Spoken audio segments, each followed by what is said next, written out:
जय। अवतार मेहर बाबा की जय। अवतार मेहर बाबा की जय।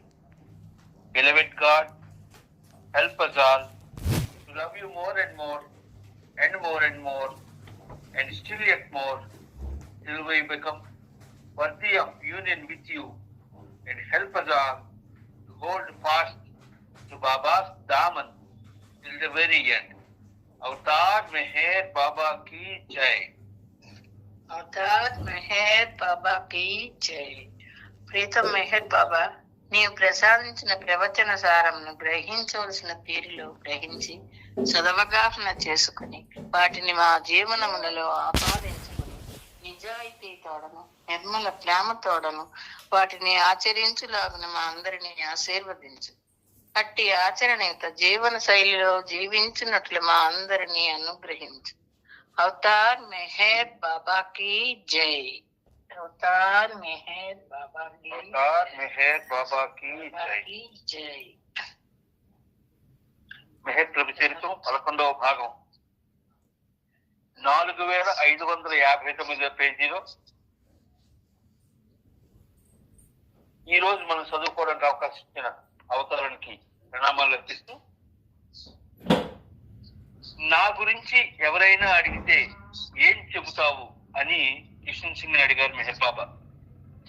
కిషన్ సింగ్, సాధారణంగా ఇతరులతో నీ గురించి చెప్పే అవకాశం వస్తే మిమ్మల్ని అవతార పురుషుడని లేదా ఆధ్యాత్మికంగా ఉన్నతి సాధించిన వాడని చెబుతాను అన్నాడు. బాబా అతన్ని హెచ్చరిస్తూ, ఆధ్యాత్మికంగా ఉన్నతులని మాత్రం దయచేసి చెప్పకు.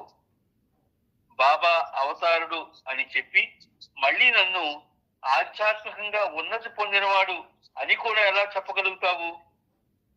బాబా ఆధ్యాత్మికంగా పరిపూర్ణుడు అని చెప్పు, లేదా సాధారణ మానవుడు అనైనా చెప్పు. ఎందుకంటే ఖచ్చితంగా నేను సాధారణ మానవుడినైనా అయి ఉండాలి, లేదా పరిపూర్ణునైనా అయి ఉండాలి అన్న విషయం నాకు మాత్రమే తెలుసు అన్నారు. సమయం వచ్చినప్పుడు ప్రపంచమంతా నా పాదాల వద్దకు వచ్చేటట్లు ఆ భగవంతుడే చేస్తాడు అని బాబా మరొకసారి చెప్పారు. మరి ఆ సమయం ఎప్పుడు వస్తుంది అని వైద్యుడు అడిగాడు. ఆ విషయాన్ని భగవంతుడినే అడుగు అని బాబా ఎత్తి పొడుస్తూ అన్నారు. ఆ తర్వాత బాబా వైద్యుడిని ఆనందమయి, ఈశ్వర్ సింగ్, మంగత్రాం వద్దకు వెళ్లి వారితో ఏమీ మాట్లాడకుండా ప్రణమిల్లి నమ్మన్నారు. అలా ప్రణమిల్లేటప్పుడు వారికి బాబాయే స్వయంగా ప్రణమిల్లుతున్నట్లు భావించమన్నారు. ఇలా చెప్పి వైద్యుల పాదాలకు బాబా 3 సార్లు ప్రణమిల్లారు. కైకోబాస్తో బాబా తన ఉపవాసం గురించి ప్రస్తావిస్తూ తన ప్రణాళిక తారుమారైందని మరొకసారి చెబుతూ, నేను అనుకున్న పని పూర్తి అవ్వాలంటే అది నీ చేతుల్లోనే ఉంది. మనం విజయం సాధించే వరకు పోరాడాలి. అందులో 50% నీ చేతుల్లోనే ఉంది అని తెలియపరిచారు.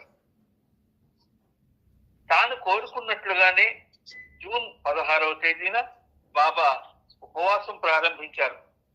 17వ తేదీన బాబాతో పాటు మండలి వారు కూడా ఉపవాసం ఉండి అర్ధరాత్రి 11:30 నుండి 12:30 వరకు గంట సేపు వారంతా వారి వారి మతానుసారం ఆయా భగవన్నామాలను జపించారు. జూన్ 17వ తేదీన మాటల సందర్భంలో ఏరిచ్ ఆనందమాయి భక్తులు ఇద్దరు నిన్న మీ దర్శనం కొరకు ఇక్కడికి వచ్చారు అని బాబాతో చెప్పాడు. వారితో నువ్వేం చెప్పావు అని ఏరిచిన బాబా అడిగారు. బాబా ఇప్పుడు ఎవరినీ కలవడం లేదని, కానీ దూరం నుండి దర్శించుకోవచ్చని చెప్పాను. అంతేగాక బాబా ఉపవాసంలో ఉన్నారని కూడా వారితో చెప్పాను అన్నాడు ఏరిచ్. బాబా ఇలా సమాధానం చెప్పారు. ఉపవాసం ఉండడం ఏమంత గొప్ప విషయం కాదు. నన్ను నేను ఇంకా బాగా అర్థం చేసుకోవాల్సిన సమయం వచ్చింది. నేను చేస్తున్న ఉపవాసం నా పనికి సంబంధించినది. అంతేగాని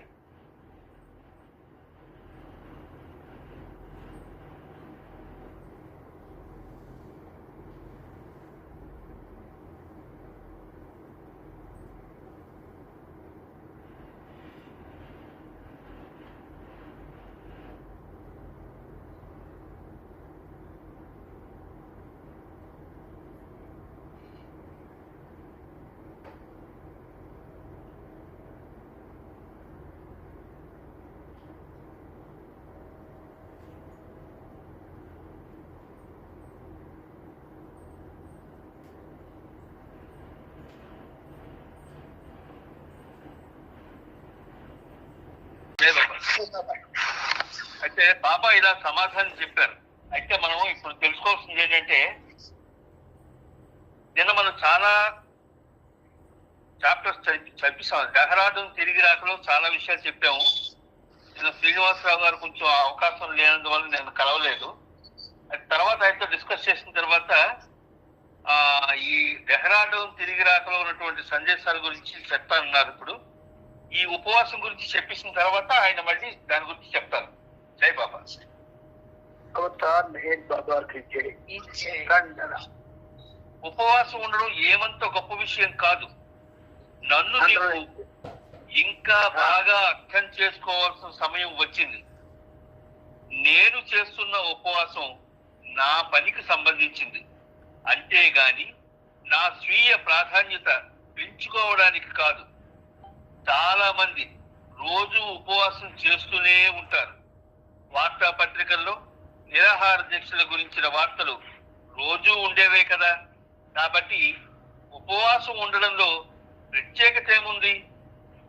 నేను ఉపవాసం ఉంటున్న విషయాన్ని కిషన్ సింగ్ హడావుడి చేస్తూ అందరికీ చెబుతున్నాడు అన్నారు.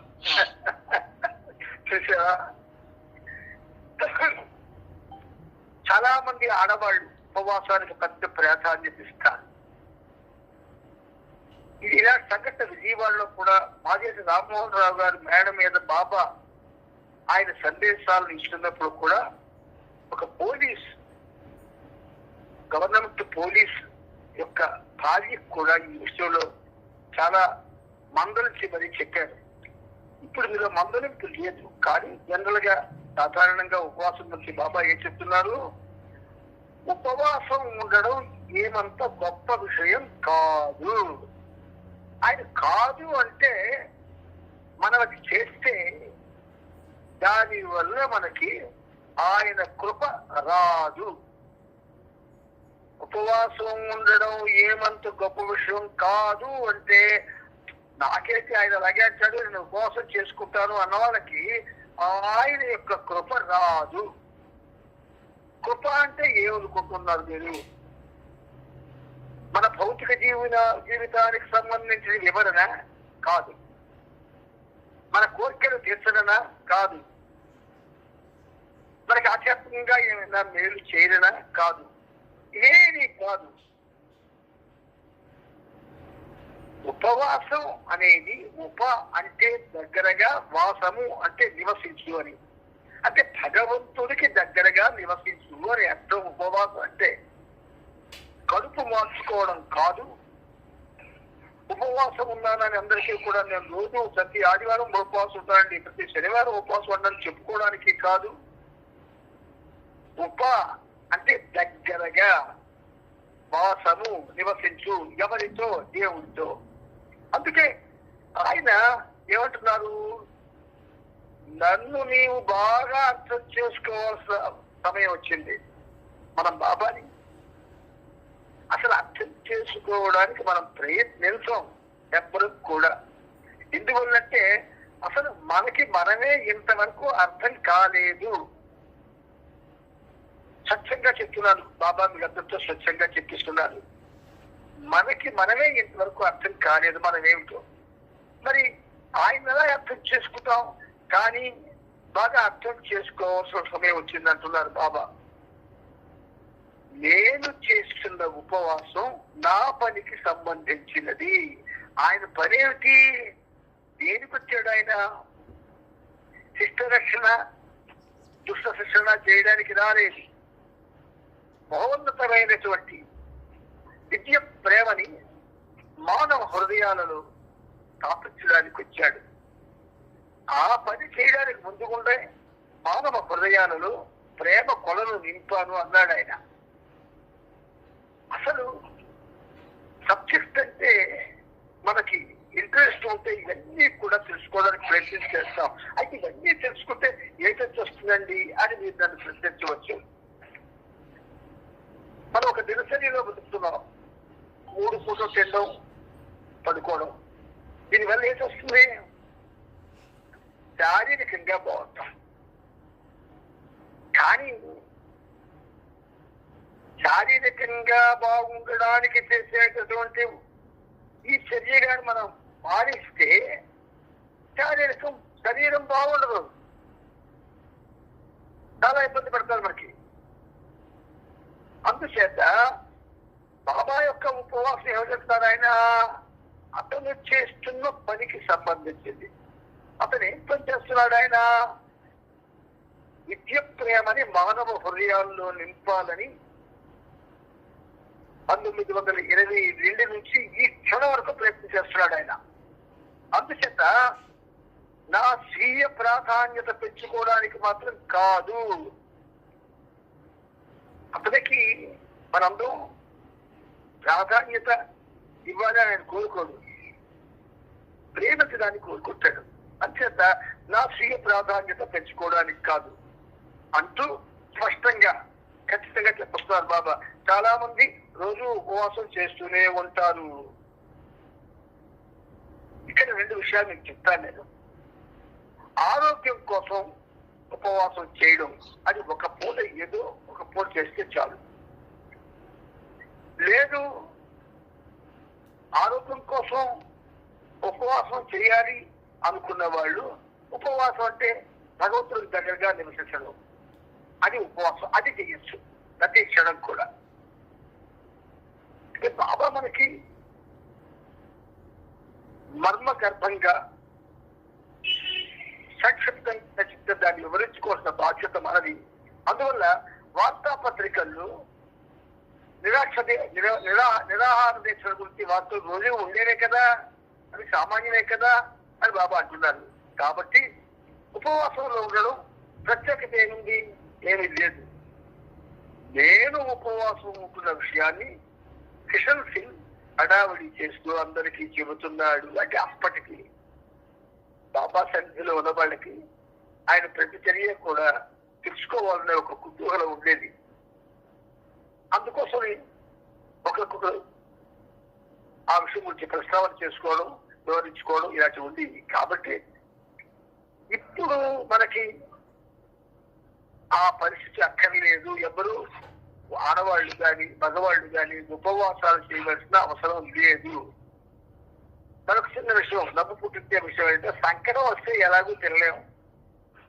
ఒంటికి సంకటం వచ్చిందనుకుంటే ఎప్పుడు ఎలాగూ తినలేం. మళ్ళీ వేరేగా ఎందుకు ఉపవాసం చేయడం? నానా ఇప్పుడు నువ్వు మళ్ళీ డేరాడు దాకలో ఏదైతే మనకి వివరాలు కావాలో అవన్నీ గబగబా చదువుతాన్న బాబా చెప్తాను. సరే, 100% అసాధ్యం. అలా ఎవరైతే తన ఇచ్ఛను వదులుకోగలడో అతడు తన ప్రీతమునితో, తన గురుదేవునితో ఏకత్వాన్ని పొందుతాడు. మరొక దృక్పథము హఫీజ్ ఇలా అన్నాడు: ఐక్యత, ప్రేమ, ఆధ్యాత్మికోన్నతి అనుకుంటూ వాటి వెంట ఎందుకు పరుగు పెడతావు? వాటినన్నిటినీ నీ ప్రీతముని ఇచ్చకు వదిలిపెట్టు, అందులోనే నీవు సర్వాన్ని పొందుతావు. ఇక్కడ కాపు చూసారా,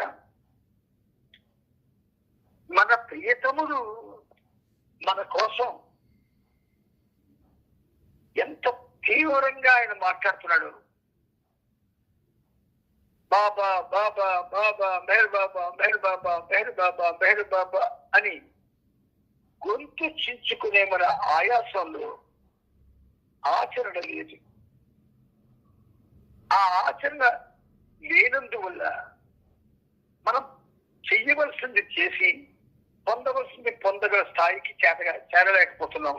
అందుకే బాబా చూడండి ఎటువంటి ఉదాహరణ చెప్తాడు. ఒకడు తన భార్యను, పిల్లలను, తల్లిదండ్రులను ప్రేమించడం ప్రేమ అనిపించుకోదు. అంటే అది మమకారం అంటారు బాబా, అటాచ్మెంట్ అంటారు.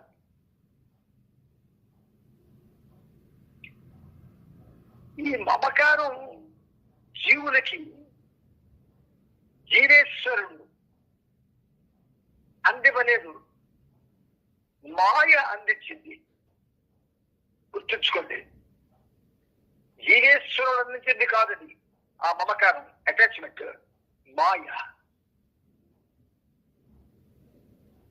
మాయలో కూరుకుపోయారు. అందుచేత మాయ వేరు, మమకారం వేరు, యథార్థమైన ప్రేమ వేరు. ఈ మాయకు చాలా గీతాలు కూడా బాబా రాయించారు. ఒక విధంగా చెప్పాలి అంటే, ఒక సంవత్సరం అంతా మీ దగ్గర కూర్చుంటే నా చేత రాయించబడ్డ గీతాలు మీరు వినలేదు, అన్ని రాయించాడు ఆయన. అంటే మొత్తం సాహిత్యం అంతా కూడా రాయించాడు ఆయన.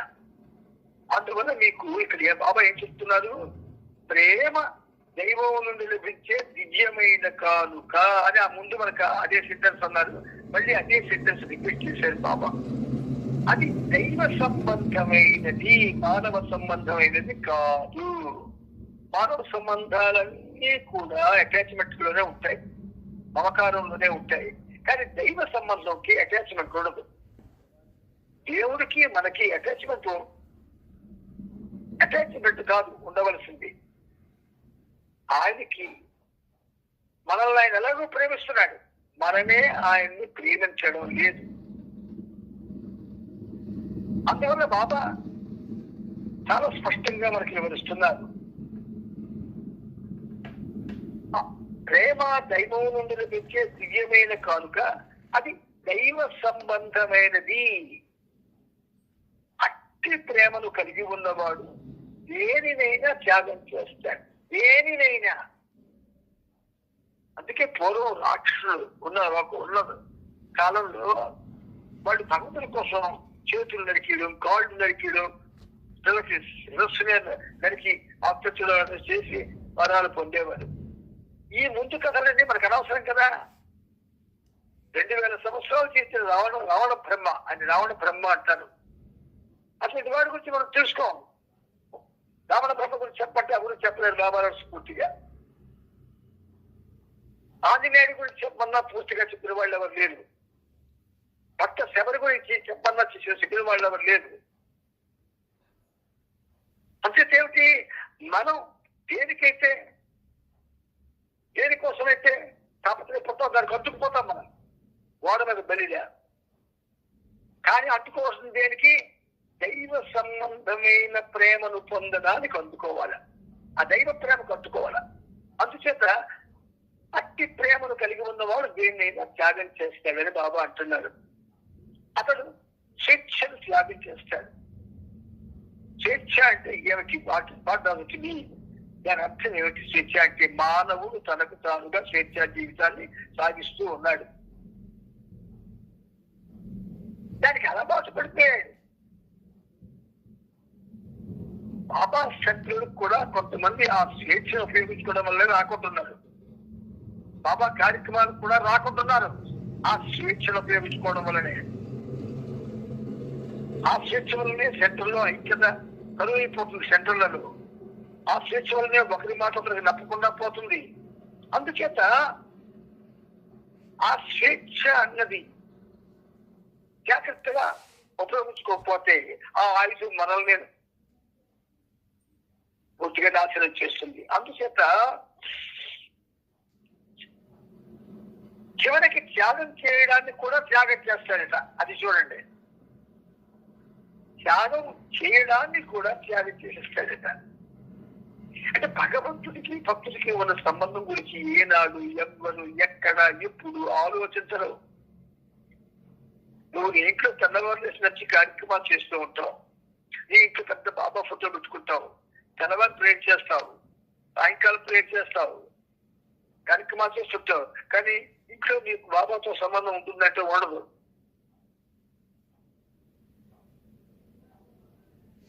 దానికోసం పనులు మాని ఎక్కర్లేదు.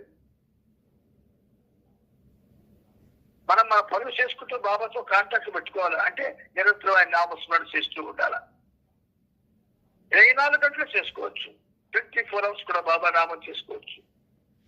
బాబా నామం చేయడం కానీ నీకు అది ప్రియంగా అలవాటైతే, అలవాటు ఎలా ఉండాలి? ప్రియంగా ఉండాలి. ప్రియత్వం లేని అలవాటు ప్రయోజనరహితం. కాబట్టి ప్రియంగా మనం నామస్మరణ చేయాలి. మనం నీ పనులను చేసుకో. నీకు నచ్చినట్టు బాబా అంటావు, మెహర్ అంటావు, మెహర్ బాబా అనుకుంటావు, నీ ఇష్టం. ప్రియంగా అనుకో, ప్రియంగా అనుకో, ప్రియంగా అనుకో. ఏకాగ్రతతో అనుకో, ఏకాగ్రతతో అనుకో, ఏకాగ్రతతో అనుకో. అలాగప్పుడు ఏమవుతుంది? నీకు ఏమవుతుంది? ఆ ప్రియత్వంలో నీకు స్వేచ్ఛ కోల్పోతాం. నెమ్మదిగా బాబా నామస్మరణ మనకి ప్రియమైపోతే నీ స్వేచ్ఛను నువ్వే నీకు తెలియకుండా పోగొట్టుకుంటావు. ఇది కర్మకాలంతో కోరుకున్నటువంటి విషయం కాదని ఏమీ లేదు. మనం ఆయనే, హీ అండ్ వీ. ఆయన కనబడ్డు, మనం లేము, ఉన్నామనేటువంటి భ్రమలో ఉన్నాం. మనం లేము అన్న విషయం ఆయనకు తెలుసు, కానీ మనతో ఆయన కాంటాక్ట్ పెట్టుకుంటున్నాడు. ఎలాగా? ఆయన యొక్క మౌనపు సందేశాల ద్వారా. మౌనపు సందేశాల్లో ఆయన ఉన్నాడా? లేదు. మౌనపు మాటల్లో మనం ఉన్నామా అంటే లేవు. కానీ మన మీద మనకి విపరీతమైన మక్కువ ఉన్నది అందరికీ. లేదు, విపరీతం. నేను ఫలానా ఐఎమ్ సో అండ్ సో, నాకున్నది సో అండ్ సో, నా స్థితి ఇది, ఇలా చెప్పుకొని ఓర విరిచి మరీ చెప్పుకుంటాం. ఈ నేను అనేది నాశనం అయిపోవాలి. మనం బ్రతికుండగా ఆ నేను అనేది బాబా యొక్క నామస్మరణలో దహించుకుపోవాలి. నాది అనేది బాబా నామస్మరణలో దహించుకుపోవాలి. అది త్యాగాన్ని కూడా త్యాగం చేయగలిగే శక్తిని ఇస్తుంది. బాబా చెప్తున్న మాటలు సామాన్యం ఎవరు చెప్పలేనంత వరకు అలాగా. కానీ ఇక్కడ బాబా ఏమంటున్నారు? ప్రేమ కంటే నా దృష్టిలో విధేయత గొప్పది అంటారు. ఇదంతా విధేయతకు సంబంధించింది. ఆయన చెప్తున్న మంది విధేయతకు సంబంధించిందే, మనకే చెప్తున్నాడు ఆయన. విధేయత గొప్పది. అయితే విధేయత చూపడం అసాధ్యమే అంటారు బాబా. అది ప్రేమ కంటే కూడా మరింత అసాధ్యమైంది అంటాడు ఆయన. ప్రేమించడం సులువు అంటున్నాడు, విధేయతతో జీవించడం మాత్రం కష్టం అంటాడు. ఇప్పుడు ఎవరెవరు ఏ పరిస్థితుల్లో ఉన్నారో బాబా ప్రేమలో, ఏ పనులు చేస్తున్నారో అవన్నీ విశ్వాసం చేసి నిత్యం ఏదో గృహ సంబంధమైన విషయాల్లో ఉంటూ నిత్యం కూడా అనుష్ఠానం కూడా బాబా నామస్మరణ చేసుకుని అంటే చేస్తారేమిటి? చేయరు. అందులోకి ఈ సెల్ అనే హెల్ వచ్చిన తర్వాత చాలు, శత్రుఘ్న కుమార్ తన ప్రాణం సహితం ఇవ్వడానికి సిద్ధమని అంటున్నాడు. అతనిని నేను 100% నమ్ముతాను. ప్రేమను గురించి అందరూ చెప్పుకునే రీతిలో నన్ను ప్రేమించడం లేదని కూడా అతను చెబుతున్నాడు. అది కూడా నిజమే. ఎందుకంటే నిజానికి ప్రేమ అనేది దైవం నుండి లభించే ఒక కానుక. అది చూసారా? క్లారిటీగా చెప్పాడు ఆయన, చాలా క్లియర్ గా. శత్రుఘ్న కుమార్ అనేవాడు సామాన్యుడు కాదు. ఆయన జీవితే చదివితే మనకి గొప్ప ఆనందం పొందుతాం. మనం ఒక విధంగా గవర్నమెంట్ చేత ఖైదులో పెట్టబడ్డ వ్యక్తి యావజ్జీవ కారాగార శిక్ష వేశారు ఆయనకి. సాధారణంగా ఈ రాజకీయ రంగంలో చేసేటటువంటి పనులకి దాన్ని అనుసరించి చేసే పనులకి చాలా తేడా ఉంటాయి. మంచి కోసం కొంతమంది పాటుపడతారు, అలాగే సచిన్ కుమార్ కూడా ఒక నాయకుడు లాంటి వాడు. అందుచేత ఆయన ఏం చేశాడు, ఏదో గవర్నమెంట్ కి ప్రభుత్వ వ్యతిరేక కార్యక్రమం చేయడం వల్ల ఆయన జైల్లో పెట్టారు.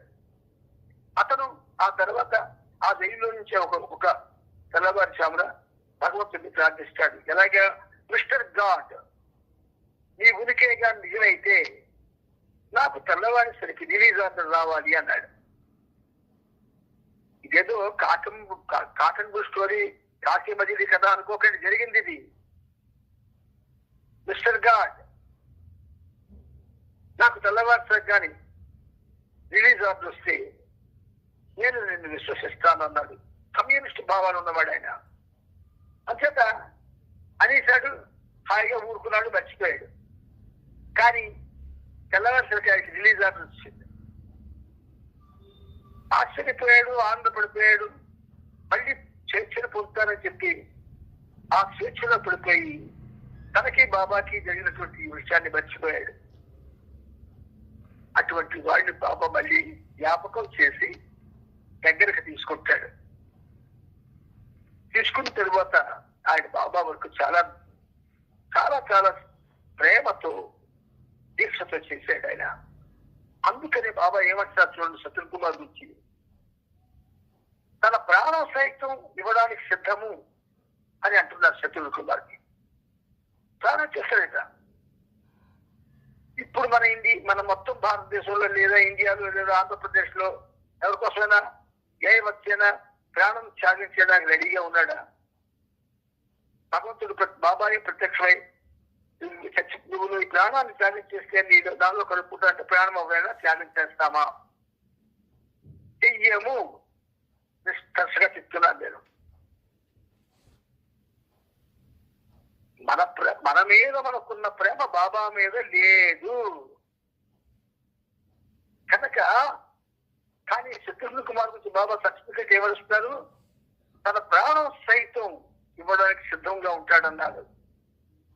నేను అతనిని 100% నమ్ముతానన్నాడు. అలా గెలిపించుకున్నాడు. ఈ బాబా ప్రపంచంలో ఎవరు ఉన్నారు బాబా చేత? ఒక్క మండలిలో ఉన్నవాడు తప్ప ఎవరు లేరు, ఉండరు. ప్రేమల గురించి అందరూ చెప్పుకునే రీతిలో నన్ను ప్రేమించలేదని కూడా అతను చెప్తున్నాడు. చూసారా, నేను నిన్ను ప్రేమించడం లేదు బాబా అన్నాడు బాబాతో సత్యన్ కుమార్. మనం అలాగంటావా? ప్రేమిస్తున్నట్టుగా ఫీల్ అయిపోతాము, ప్రేమిస్తున్నట్టుగా ఫీల్ అవడమే కాదు, ఆ విధంగా సంచరిస్తాము, ఆ విధంగా మాట్లాడతాము. కానీ యథార్థానికి ఈ పనిముట్టు కారణం నుంచి అయితే నేను బాబాను ప్రేమించవలసిన విధంగా ప్రేమించడం లేదు. ఇది 100% సత్యం. మరి మీరు ఎవరైనా 100% కాదు ప్రేమిస్తున్నామని చెప్పడానికి మీకు అందుకే ఎవరికైనా పాస్ ఉంటే మీరు చాలా తండ్రి. అందుచేత అది కూడా నిజమే, ప్రేమించడం లేదు చెబుతున్నాడు, అది కూడా నిజమే అన్నారు బాబా. ఎందుకంటే నిజానికి ప్రేమ అనేది దైవం నుండి లభించే ఒక కానుక. Love is a gift from God to man అని ఒక సందేశం చెప్పారు Baba. Love is a gift from God to man అని ఎవరికి ఇచ్చేదండి భగవంతుడు ప్రేమని ప్రత్యక్షమై. మరి అది లేనప్పుడు మనం అలా ప్రేమిస్తామండి. ఆయన ప్రేమను మనకి ఇస్తే కదా మనం పంచగలం. అదే చెప్తున్నారు బాబా. నిజానికి ప్రేమ అనేది దైవం నుండి లభించే ఒక కానుక. మనకు ఆ కానుక మొత్తం సృష్టిలో ఎవరికి ఇవ్వబడలేదు ఇప్పుడు ప్రస్తుతం ఈ సెటప్లో. కానీ అందరం బాబా ప్రేమికులమని ప్రేమించేస్తున్నామని ఏదో ఏదో ఏదో ఏదో చేసేస్తున్నామని ప్రేమలో పడిపోయి కొట్టు విట్టాడుతున్నాం మనందరం. ఈ తేడాలు అంటే ఇక్కడ నుంచి మీకు 4,550 నుంచి 4,650 వరకు సత్యసూక్తులు ఉంటాయి. ఈ సత్యసూక్తుల్ని లోతుల్లోకి వెళ్ళి తెలుసుకోవడం చాలా అవసరం. ఇక్కడ మీకు ఒక ఆప్షన్ ఇస్తాను. ఒక బాబా ప్రేమికుడు అన్నాడు, ఎందుకంత లోతుల్లోకి వెళ్ళిపోవడం అన్నయ్యా అని. ఆయన నేను చెప్పడం మానేశాను. ఎందుకంత లోతుల్లోకి వెళ్ళిపోవడం అన్నవాడు వాడు చెప్పినా ఒకటే చెప్పకపోయినా ఒకటే. కాబట్టి వాడికి చెప్పలేదు. వాడికి ఎప్పుడు చెప్తే వాడి గ్రూప్ ఉంది, ఆ గ్రూప్ అంతా కూడా లోతుల్లోకి వెళ్ళడం మానేశాడు. ఇప్పుడు గ్రూప్ ఒకటి పోయితే కదా అహంకారానికి అది హేతువులు. అంచేత గ్రూప్ ఎక్కువైతే ఈ గ్రూపులో ఉన్న వాళ్ళంతా ఏదైతే వాళ్ళు చేస్తున్నది యథార్థమని, వాళ్ళు నడుస్తున్న త్రోవే నిజమైనదని అనే భావనలో ఉంటారు గ్రూపుల్లో ఉన్నవాళ్ళు. ఈ గ్రూపులు బాబా ఉన్నప్పుడు లేవు. 1968కి ముందు లేవు, 75 వరకు కూడా లేవు గ్రూపులు. ఇప్పుడు ఎందుకు వచ్చాయి ఈ గ్రూపులు? What is the need? But అవసరం ఏంటి మనకి? ప్రేమ పంచుకోవాలి అంటే బాబాతో పంచుకోవాలి, మనలో మనం కాదు. మనలో మనం ఏం ప్రేమ పంచుకుంటాం?